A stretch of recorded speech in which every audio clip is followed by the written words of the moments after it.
Xiaomi UDFINE sent us a sample of their active lav microphone to do our tests on and judge how it performs. First and foremost, I think it has such a very convenient design. Instead of the usual charging case that you get on other lav microphones, this one integrates the charging case and the receiver in one, and then everything else connects via magnets. It has two clip-on lav microphones that work at the same time and wirelessly connects to the receiver with an advertised 120-meter range. This has a button by the side for noise cancellation, and of course, we will be testing this later on and I will be giving my feedback on it. This is also compatible with camera gear as it has a TRS 3.5mm jack to USB-C cable. Then this also has a removable hot shoe compatible mount that also attaches via a magnet to the receiver. So yep, you could use this with a USB-C device, iOS, and cameras like a DSLR. This connects to Windows PC or Mac OS via its receiver. Just plug in a cable into the USB-C input, connect it to your PC, and be sure you're on smartphone mode, toggleable by the button on top for both camera and smartphone mode. I'm getting ahead of myself, as always. My name is Daniel with the Biboyharanero team. We've been reviewing audio gear, keyboards, mice, and many other tech items for the past 5 years now. Consider subscribing so you're always updated with our new video releases and tech updates. Throughout this video, I will also put some recording conditions in the lower left corner of this video, so go check it out to see how much boost we added in post-processing and some other conditions that will help you judge the microphone's performance. Now, let's focus on the transmitter. This has a button by the side where pressing that one will activate noise cancellation and double pressing it will activate reverb. Testing, reverb, testing, reverb. This is what the reverb sounds like.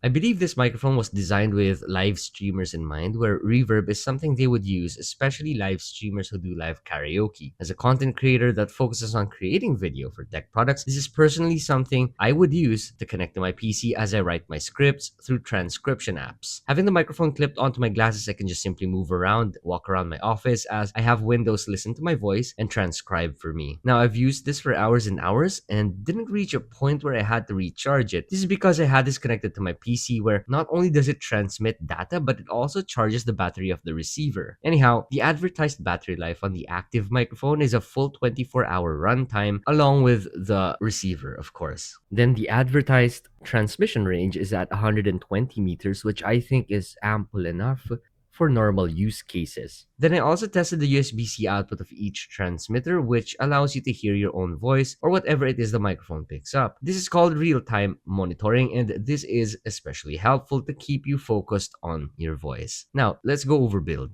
The box includes the receiver with lav microphones attached to it, two dead cat wind protection covers, one USB-C cable, one USB-C to TRS cable, two receivers for Lightning and USB-C, and a metal case for the receiver with a hot shoe mount on it. The lav mics aren't heavy, at just about 9 grams. I can comfortably clip it onto my glasses, which is what I do at times, and it doesn't weigh on my glasses. The clips are fairly strong and firm when attached to your shirt. One nitpick I have here is the very smooth covers for the LED indicators of the transmitters. It makes the lav mics slip off my hand when I press on the clips. Just be sure you're holding onto the lav mic really firmly when clipping it onto something, as it could potentially slip off your hands as well. Now, this has a wind protection cover that is attachable by just slotting it on top of the transmitters where the microphone capsule is. If you're planning to use this for hiking or running vlogs, basically any kind of vlogs that are active in nature, I suggest you wrap around some rubber band onto the dead cat just so that it stays firmly onto the transmitters. Now, onto the receiver. It's also not very heavy as you would expect. When attached to my phone, I noticed that it has ample clearance for different phone sizes or for phones that have protective housings. I also personally like its connectors, which position the receiver at the back of your smartphone. Those connectors also have a USB-C input pass-through for charging your devices while recording. One smart feature added by Xiaomi is the metal housing for the receiver that has a hot shoe mount on it. Makes it easy for you to pair this with your camera gear. Overall, I think the design is really very convenient and I have no other complaints about it other than what I've already mentioned. Let's test out its noise cancelling feature. Hi guys, Daniel here showing my face, and apologies I didn't even care to clean my background, but in this segment we're going to be testing out the noise cancellation feature of this microphone. So let me turn my floor fan on, and I also have here a really loud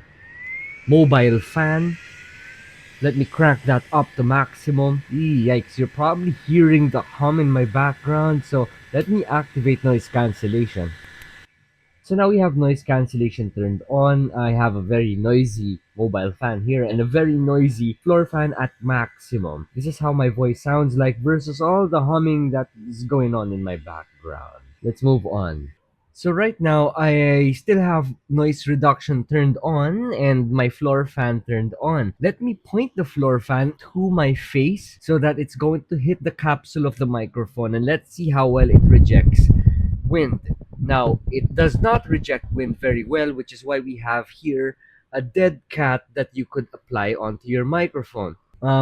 It's not a literal dead cat, it's a metaphorical dead cat. Test mic, test mic. Now we have the dead cat on, and this is how my voice sounds like, along with the very, very windy wind from my floor fan. Yep, this is how it rejects wind with the dead cat on. And noise cancellation turned on as well. So based on my observation and tests, by default, the microphone already has a basic noise cancellation feature through some form of compression. This in turn improves vocal isolation, and the press of the button where you activate noise reduction further enhances this feature. This is great for those who tend to be careless and forget to activate noise cancellation on their microphones. I personally prefer an uncolored, uncompressed full range pickup by default, so I could use this for something like ASMRs for my keyboards or mice, or maybe even something for food vlogging where the nuances when chewing food is key to making great content. So it's both a hit and miss for me that the default pickup on this microphone has some compression on it. Also, there is no gain setting on this microphone, so you're pretty much stuck with one gain setting. This to me is a very important aspect, as sometimes I would mic myself really closely, but sometimes at about a foot away. Next, this also has monitoring, as I mentioned a while ago. However, there's a very slight bit of delay with the monitors, but it's fully functional and it's something to get used to. I think this suits a lot of use cases, not just for ASMRs. For live streaming, general content creation, vlogging, and maybe chatting with your friends online, this is a good starter pack. So beginners out there exploring lav microphones who don't want to spend a huge amount of money on lav mics, for me personally, a very important aspect that I look for with lav mics is the ability to charge your phone via a charging pass-through port through the receiver, which this has. It just makes recording a lot easier, especially when you forget to charge your recording device beforehand. And by the way, when listening to your recordings on your phone, they play via the speakers on your phone, which I think is a very convenient feature. This way, you don't have to unplug the receiver. Now, this is a usual problem on a lot of low-priced wireless microphones, which I think is just a very inconvenient feature. Then again, you won't experience this on this microphone, which is a Pro. This is a good mic to begin with. No software needs to be downloaded, just basically plug and play on any device you use this onto. Now, I'm sure I didn't touch on a thing or two that you want to learn about, so just comment down below if you have any questions. I will leave links on where to get your Xiaomi UDFINE mic active down in the description below. I will see you guys again next time.